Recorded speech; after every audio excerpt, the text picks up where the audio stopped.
Sarà eseguita l'autopsia sul corpo di Flavio Beltramine, l'agricoltore di 75 anni, travolto e ucciso dal figlio alla guida di un trattore carico di cereali nell'azienda di famiglia in via Ardoneghe a Brugine.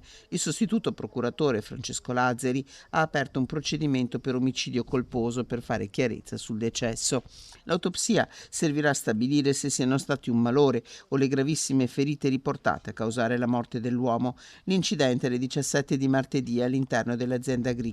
Trasportato in elisoccorso all'ospedale di Padova, Flavio Beltramini era morto poco dopo il suo arrivo. Indagini sono in corso da parte dei carabinieri che hanno condotto a lungo i rilievi una vita interamente dedicata alla famiglia e alla sua azienda agricola, quella di Flavio Beltramin, che lascia 3 figli.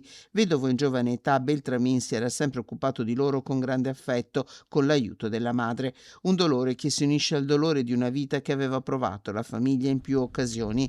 Una tragedia che ha colpito tutta la comunità di Brugine. Siamo 7.000 abitanti, ci conosciamo tutti. Così il sindaco Michele Giraldo, che ha aggiunto: piangiamo un nostro amico, poteva essere nostro padre.